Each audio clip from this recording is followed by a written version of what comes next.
Hürmetli vatandaş, leksiyalarımız davamlaştırımız. Ayada karan oranda kılalmadım. Bu leksiyani yenip girdim. Şununla öyge. Önce mesela sözcüsüne vatandaşım. Analiz kılaylı, tehlil kılaylı. Biz dün ne dedik? Maşında kılısan da buyruk verdi dedik. Bugün bu 17. gün havayda uçurasa bugünkü haberden şunu bildik ki bunda uçuruşunu Cungo hükümeti özü talep kıptı, özü teklif kıptı. Şunun olan körüş için havaya gittiği devlet işlakatı Mike Pompeo değil. Yani şu aralıkta yana bir ağız gep çıktı bu bugün haberde. O haberde çıkan gep nime deseniz, bu kadın final ötküzüldüğün 6. ayının 22. günü Amerika Koşmuş Ştatları bilen Rusya Federasyonu oturusideki harbiy tayyorliqlarni tizginlash to'g'risidagi yig'in. Bu binoda ochilgan yig'in bu qatim endi Amerika Qo'shma Shtatlarining davlat ishlar kotibi Mike Pompeo havoydagi uchirishni Jungo hukumatiga qo'ydigan bir taklif. Endi hozir ba'zi xabarlarda ikkili masalalardan biri binodagi yig'inga Jungoni taklif qilish, ikkinchisi Hong Kong ya'ni Shangang masalasi degan tashviqotlarni xabarlarmi keldi. Lekin bugun sizlarga yetkazgan xabar nima dedi? 10 yildan bir davomlash, bir necha 10 yildan bir davomlash kelayotgan masala qatori. Janubiy dengizdan Tibet Şinjan. Gerçi Eğizga amma ham bo'lsin shu qatorda bor bu masalalar deb o'ylashingiz bo'ladi, hurmatli vatandosh. Bunda bizning bugun ta'kidlaydiganimiz nima desangiz, bu qurollarni harbiy tayyorliqlar musobaqasini tizginlash. Bu yama eğir gap. Neymiş eğir davelimiz? Yok, vakti gelgende deyimiz. Eğir meselelerini eğir deyimiz. Eğir meseleler iki devlet oturuşu da oturuğa çıkan iken bunun şunlar eğir koyuluş bilen eğir cevap alacağın gap. Mesela alayla hazır geçe. Prezident Trump Aksaray'a kirgiçe. Yakı ötken yıldan başlap Jungo'mu bizden ikimizden oturuşudaki harbiy tayyorliqlarni qisqartish söhbetiga aralışış kerak. Yoki 3. devlet bo'lib qatnashishi kerak dedi. Bunun ma'nosi nima? Vatandoshim, biz yadro qurollarini bilmaymiz, atom qurollarini, harbiy qurollarning nima ekanligini bilmaysiz. Siz ham shunday vatandoshim, lekin shuni bilasiz. Xitoyning yadro qurollari nada portlatiladi? Qayerda sinov qiladi? Sizning vatanınız, bizning vatanimiz Uyg'uristonda, uning Tarim cho'lligida tekli makanda sinov qilindi vatandoshim. Tushundingizmi? mi? Hozir endi buni cheklash masalasi o'tganda bir leksiyada so'zildi sizlarga 5000 kilometr atrofida chektirish kerak dedi. 5000 kilometr bo'lgan vaqtda yana uzun gap. 5000 kilometr degan yana atrofida qo'shni davlatlarga yetib bora oladi raketa degan gap.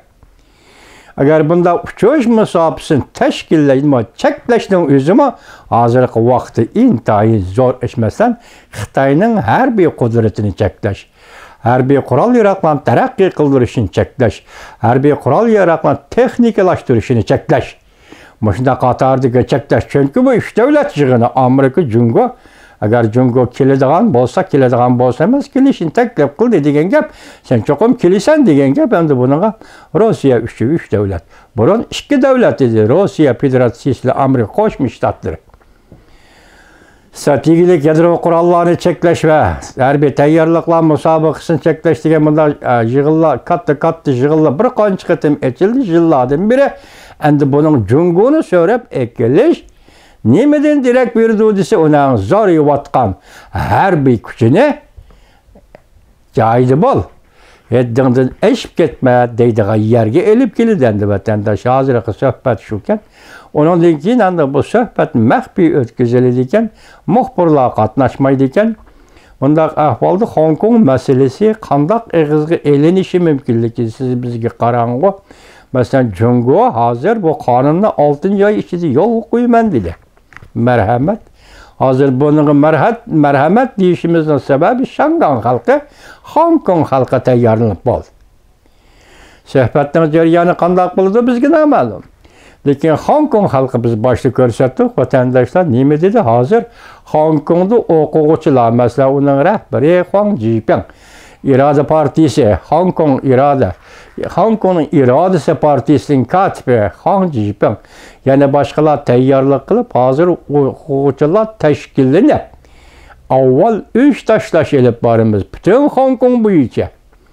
Shangang bo'yicha 3 tashlash, ish tashlash, o'qish tashlash, maktab tashlash elib boramiz. Onun keyinda referendum. Siz mushu so'zga diqqat qilaman. Boy dedim, hurmatli vatandoshim, referendum bu xalqaro huquq. Xalqaro siyosiy huquq, xalqaro tartib. Dal mushundaq Hong Kongdak, Tibetdak, Uyg'uristondak, Kosovodek masalalarni hal qiladigan xalqaro huquq vatandosh. Hozir o'quvchilar nima dedi? Referendum dedi. Bu referendum nima? Jungo partiyasi Hong Kongda yo'lga qo'yilgan davlat bexatarligi qonun loyihasiga qarshi turish yuzasidan bütün Hong Kong xalqi referendum yoki umumiy xalq bilet tashlash bilan Kompartiyaning bu harakatiga taqobil turish va uning sado qaytarishini ishga tushirish. Bugün mazmuni shu. Referendumning mazmuni bugün shu. Ata referendumning mazmuni nima bo'lishini siz biz bu yoqda turib turaylik. Jungo Kompartiyasi belgilab beralamdi Shangang xalqi, Hong Kong xalqiga. Bu 7 milyon millatning irodasi bo'lib o'tirg'i chiqyapti hozir Hong Kongdagi namoyish. Hong Kongdagi siyosiy faoliyatlar 7 milyon millatning faoliyati bo'lib o'tirg'i chiqyapti. Ular qat'iy niyatga keldi, chekinmaydi. Başlığı Li Jiying şundaq dedi qiliqi. Alma gezitning başlığı Li Jiying şundaq dedi, çekinmeymiz. Çekinishning o'zi mag'lubiyat. Çekinmeymiz, irodamiz bo'shashmaydi bizni, kurash qilamiz. Hong Kong xalqi shu irodaga kelgan ekan, bugun endi sening yangi tuzgan qonuningni o'tkazib berishga qarshi turish. Namoyish yarım yıldan artıq davamlaşdı. Endilikdə senin Hong Kong'u tanıdığın, Hong Kong'da mecburi yolga qoyuduğun ve yolga qoygan gündən başlap yarım yıl mabeyinde namoyish qatnaşqan namoyishchilarni, rəhbərlik qilgan namoyishchilarni qonun tishpa keltirib adablaydigan bu qonunni Hong Kong xalq qabul qilamdi, qilmamdi. Demek hozir ziddiyat Hong Kong bilan Beijingdan Hong Kong xalqi bilan mamlakatli xalq vakillari qurultayining o'rtasidagi ziddiyat hozir kulminatsiya nuqtasiga yetib keldi vatandosh. Endi bu qanday qilib hal bo'ladi? Jungolik kayni qaytamdi yoki Shangang xalq kayni qaytamdi? Hozirgacha yarım yildan ortdi. Yarım yildan bir jungo bir masalada yo'l qo'ygani yo'q. Yoki mening ma xato qilibdi, men tuzatay degani yo'q. Hatto Shangang ma'muriyatining boshlig'i Lin Jingye xonimnimi iste'foga majburligini yo'q. Bunda qilish bilan Jungo Kompartiyasi o'zidan mag'lub bo'ladiganligini bilyapti. Bu yer nima deyishimdi, mag'lub bo'lganligini biladi. Shunga kayniga qaytay desam, qaytalmaydi. Faqat oldiga menish ziddiyatni texnik kaskinlashtirish degan. Shangang vaziyatini texnik kaskinlashtirish. Bu asa xalqaro jamiyat ifoda beradigan bir holga keldi. Endi bu qatam davlat ishlar kotib Mike Pompeo onu yani Hawaii'da Jungo'ning diplomati Yang Jiechi bilan ko'rishganda bu masala qaysi tarzda o'tirib qo'yildi. Siz bizga noma'lum, keyingi vaqtda uning natijasini ko'rishimiz mumkin. Lekin bugun sizlarga men bu leksiya, mana oxirgi leksiya, yani tahlil xarakterli leksiya, muhokama xarakterli leksiya deb shuni aytdimki, hozir ikki taraf Jungo bilan Hong Kongda deyli tarafning ziddiyati keskinlashish bir davrga kirdi. Sen qonun tuzdingmi, xo'sh, nima ijro qilsan qonunni Shangangda? Yo'q, dedi Shangang xalqi. Bugun referendum dedi, o'ttirg'i chiqdi. Referendumning mazmuni bugun qonun tuzishga qarshi turish, qonunni Hong Kongda yo'lga qo'yish, qarshi turish bo'ladigan bo'lsa, referendumning mazmuni ati nima bo'lishi mumkin, hurmatli vatandosh? Tasavvur qilib baqing deyman. Ata referendumning ma'nosi, mazmuni nima bo'ladi? Bunu ko'tarib chiqqanlik uchun Hong Kong xalqi yoki xalqaro jamiyat yoki har qanday bir yerda uni xatolashiga yo'q. Chunki xalqaro qonun bu. Xalqaro huquq bu.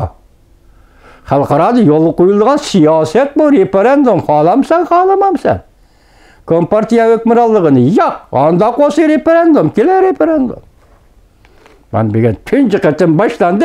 Bundan keyin referendumning Hong Konglik mazmuni nima bo'ladi? Biz sizlarga dedik 6-ay, 7-ci ayının 1-ci günü Hong Kongda zor kişilik namoyish yuz berdi. Onun ilgameli hazır bu iş 6-ci ayının 14-cü günü bo'ladigan iş referendumning işi Hong Kongda. Bunu 20-ci günü 6-cı ayının 20-ci günü kechiktirdi. 6-cı ayının 14-cü günü bu iş gerekti 20-ci günü kechiktirdi. Çünkü Amerika Qo'shma Shtatlarning davlat ishlar kotiri Mike Pompeo bilan Jungoning diplomati Yang Jiechining uchrashadigan kuni 17-ci kuniga to'g'rilandi degan gap vatandosh. Bu yerdagi vaqtni, Hong Kong xalqi vaqtni qanday tanlayapti? Diqqat qiling bunga, hurmatli vatandosh. Hong Kong xalqi qanday tanlayapti? Endi yana bir qistirdig'imiz, hozir Yevropa İttifaqının reisi Borrell efendi nima dedi? Biz hamma jihatda Amerika bilan bir saf turamiz dedi. Aralıqdagi tarafdorlar yo'q. Merkel xonimning men yig'in qatnashmayman deganlari yo'q. Yoki nima desangiz endi qaydash bo'ladi-ku, davlatlararo qaydash. Shaxsiy bilan shaxsiy o'tsiz qaydash bo'lganda qaydash bo'ladi. Bular tugidi. Hozir Yevropa İttifaqının reisi Borrell efendi nima dedi? Biz hamma safda Amerika bilan birga turamiz. Jungoning xirasiriga taqobil turamiz. Hong Kong masalasi bugun Amerika qanday bir taraf qildi? Biz Yevropa ittifoqi shu bo'yicha amal qilamiz, ya shu bo'yicha ishlaymiz. Keldi, men ta'kidlaydiganim bugungi leksiyamning oxiridagi bu muhokamada referendum. Esingizda chansda vatandoshim bilasiz bu ishning nima ekanligi referendum. Urush yo'q, talash yo'q, mushtirish yo'q, to'qnash yo'q, saqchi bilan elish yo'q. Xalqaro tartibga bo'ysuning Jungolik efendi deysizlar, bir og'iz gaplayli. Shu fursatda hozir Hong Kong xalqi referendum jarayoniga kirdi. Mening sizga qo'yadigan savolim vatandoshlar, bugun referendumning mazmuni qanday o'zgardi degan masala.